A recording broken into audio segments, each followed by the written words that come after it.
안녕하세요. 올해 수능 국어에는 어떤 지문이 나올 가능성이 높은지 함께 예상해 보도록 하겠습니다. 원리는 이렇습니다.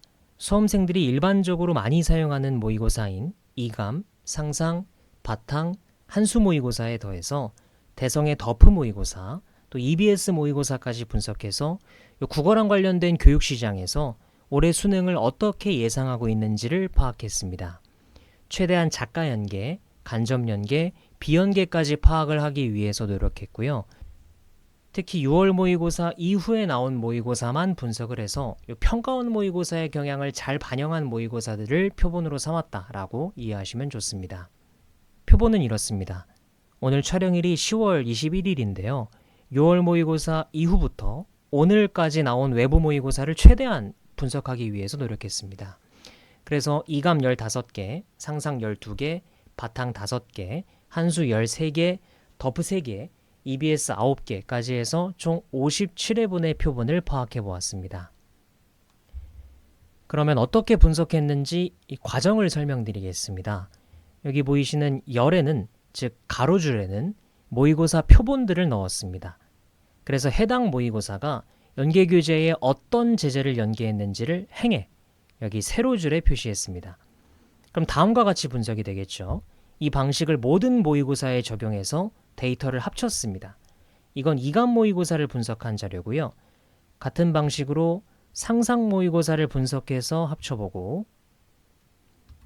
한수 모의고사를 분석해서 합쳐보고, 바탕, 더프, EBS 모의고사를 분석해서 이렇게 합쳐보면 최종적으로 이런 데이터를 얻을 수 있습니다. 이걸 보기 쉽게 좀 정리를 해보면 이런 형태의 그림이 나옵니다. 그래서 행에는, 즉 세로줄에는 수능 특강, 수능 완성의 제재들을 집어넣었고, 열에는 모의고사 표본들을 집어넣었습니다. 그럼 같은 칸에 중복이 될 수가 있겠죠. 그러면 색을 다르게 표시했습니다. 무지개색을 떠올리면 좀 쉬운데요. 한 번 반복되면 빨간색, 두 번 반복되면 주황색, 세 번 반복되면 노란색, 이런 식으로 중복되는 경우에 색을 층층이 쌓아 올렸습니다. 그러면 결론적으로 이 가로줄에 색칠된 칸이 많을수록, 그리고 색이 보라색에 가까울수록 중요한 지문이라는 결론을 얻어낼 수 있습니다. 올해는 표본이 작년보다 조금 더 많아가지고 3회 이상 반복된 지문만 추출해 보았습니다. 지금 보고 계신 이 사진은 유튜브 커뮤니티 게시글에다가 제가 올려놓을 테니까 참고하시면 좋겠습니다. 그럼 먼저 독서 지문부터 분석해 보도록 하겠습니다. 먼저 여기 횟수는, 이 횟수의 의미는 57개의 모의고사 중에 이 연계교재의 제재를 몇 번이나 출제했는지를 표현하는 숫자입니다. 그래서 이 반복된 숫자가 크면 클수록 중요도가 높습니다. 그래서 인문예술 지문은 다음과 같은 주제의 지문이 나올 가능성이 높습니다. 특징은 이번 연계교재 자체에 순수인문의 비중이 좀 낮은 편입니다. 그리고 이번 연계교재에 논리학과 관련된 요소가 포함된 지문이 많습니다. 그래서 수능을 준비하실 때 있어서 논리 명제를 해석하는 방법들을 위주로 잘 알고 계시면 도움이 될 수 있습니다. 여기 5번 반복된 지문 중에 인문예술 10강에 심리철학과 유형동일성, 4번 반복된 지문 중에 인문예술 1강의 인식론, 수능완성 158페이지의 명제논증, 187페이지의 범주론과 환원론, 그리고 3번 반복된 지문 중에 인문예술 7강의 인식론 지문 있죠. 얘네들이 사실 다 논리학을 물어보는 지문입니다. 그래서 이번 수능에는 이 명제를 가지고 이 역과 대우를 잘 파악하는 학생이 유리할 가능성이 좀 높아 보입니다. 다음은 사회문화 지문입니다. 사회문화 지문에서 법 지문이 나오는 경우에는 책임 소재에 대한 이해가 좀 필요합니다. 그래서 법 지문과 관련해서 눈에 띄는 지문으로는 여기 5번 반복된 사회문화 10강과 주제통합 11강, 그리고 4번 반복된 주제통합 6강, 얘네가 사실 거의 같은 주제입니다. 그래서 법 지문이 나오는 경우에는 책임 소재에 대한 이해가 좀 필요할 것 같습니다. 다음으로 경제 지문이 나오는 경우에는 통화 원리에 대한 이해가 중요합니다. 눈에 띄는 지문으로는 4번 반복된 지문 중에 사회문화 7강과 주제통합 9강, 그리고 3번 반복된 지문 중에 수능완성 19페이지 같은 지문이 얘도 마찬가지로 거의 같은 주제의 글들입니다. 그래서 이 사진에 나와 있는 모든 지문들이 특히 더 중요하지만 경제 지문이 나오는 경우에는 통화 원리를 이해하고 있으면 조금 더 쉽게 문제를 풀어낼 수 있으리라고 생각합니다. 다음은 과학기술 지문입니다. 먼저 기술 지문이 나오는 경우에는 인공지능이나 컴퓨팅에 대한 이해가 필요할 것 같습니다. 그래서 6번 반복된 지문으로 양자 컴퓨터 지문, 그리고 5번 반복된 과학기술 7강의 인공지능 에이전트 지문, 그리고 4번 반복된 주제통합 1강의 인공지능 의사결정 과정을 포함한 지문, 이 지문이 사실상 같은 주제의 지문입니다. 그래서 기술 지문이 나오는 경우에는 인공지능과 관련된 포인트가 핵심이 되지 않을까 싶습니다. 다음, 과학 지문이 나오는 경우에는 생명과학에 대한 이해가 필요할 것 같습니다. 여기 4번 반복된 지문으로 과학기술 1강과 5강, 그리고 수능 완성 140페이지, 그리고 3번 반복된 지문으로 과학기술 8강의 에크모와 심폐원리, 실전학습의 289페이지에 병원체 이론, 수능 완성의 생태계 이론, 전부 다 생명과학과 관련된 포인트가 노골적으로 들어가 있습니다. 그래서 이번에 모의고사 출제 기관들이 기술 지문이 나오는 경우에는 인공지능 쪽으로, 그리고 과학 지문이 나오는 경우에는 생명과학을 중심으로 출제할 것이라고 예상하는 기관들이 많았습니다. 그런데 중요한 점은요, 과학기술은 직접 연계에 가깝습니다. 그래서 연계가 되면 거의 수능특강 수능 완성에 있는 제재에서 크게 바뀌지 않다 보니까 결론은 수능특강 수능 완성에 포함된 모든 과학기술 지문을 다 열심히 봐주셔야 하기는 합니다. 다음은 문학입니다. 문학은 이렇게 분석을 할 수 있었는데요. 중요한 점은 작가 연계를 좀 고려를 해주셔야 합니다. 그래서 연계교재에 포함된 작가의 다른 작품이라거나 연계교재에 포함된 작가의 문학 세계를 이해하는 것이 필요합니다. 이 작가가 어떤 표현법을 많이 사용하고 이 작가는 몇 년대의 시대적 배경을 가지고 소설을 쓰는 걸 선호하고 이런 포인트들을 이해하는 것이 중요합니다. 그리고요, 6월 모의고사랑 9월 모의고사에 먼저 나온 작가가 수능에 다시 나오는 경우는 없습니다. 현대 작가는 아예 없고요. 고전 작가도 정철밖에 없습니다. 그래서 6월과 9월 모의고사에 이미 나온 작가는 수능에 다시 나올 가능성이 매우 낮다라는 걸 가지고 공부하시면 도움이 될 수 있습니다. 그리고 수능 특강과 수능 완성에 모두 포함된 작가는 제가 빨간색으로 표시를 해두었습니다. 그럼 현대시는 다음과 같이 분석할 수 있습니다.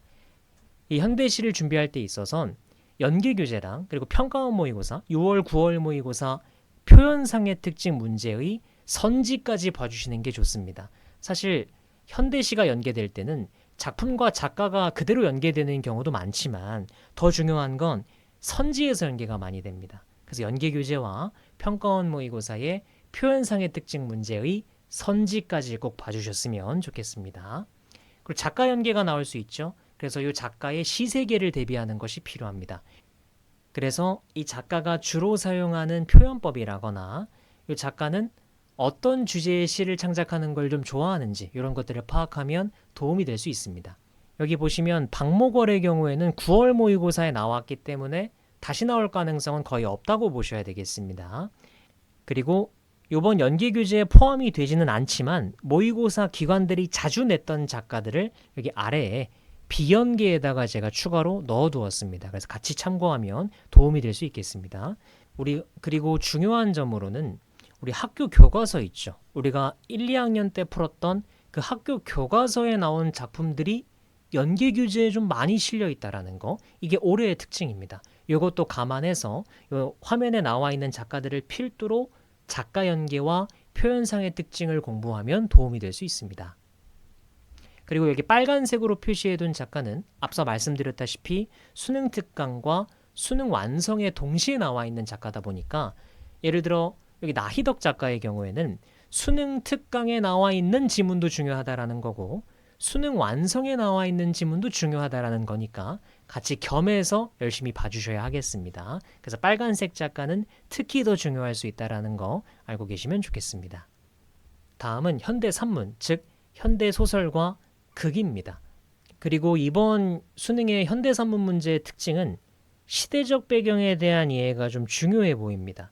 평가원 모의고사, 올해 6월과 9월 모의고사를 보면 시대적 배경을 가지고 문제를 내려는 경향이 좀 많이 보였습니다. 그래서 이번 현대산문을 공부하실 때는 시대적 배경, 이 작가가 몇 년대를 배경으로 글을 쓰는 경우가 많은지 이런 포인트들을 알고 계시면 도움이 될 수 있습니다. 그리고 평가원 역사에 잘 없었던 인물들이 이번에 연계교재에 좀 많습니다.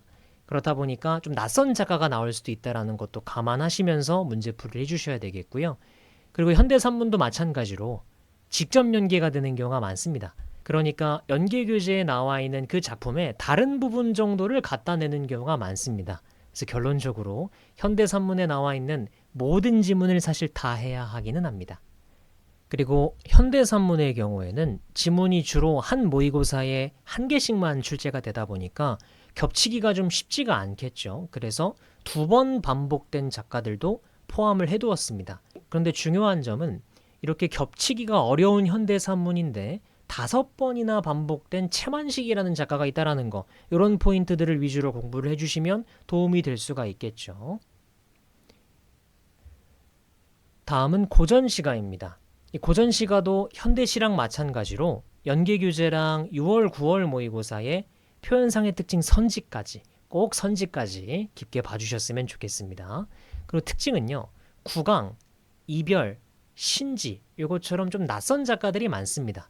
전통 양반류가 아닌 낯선 작가들이 좀 많이 들어가 있으니까 이번에 공부하실 때 구강, 이별, 신지랑 같은 사람들은 작품까지 깊게 봐주실 필요가 있겠죠.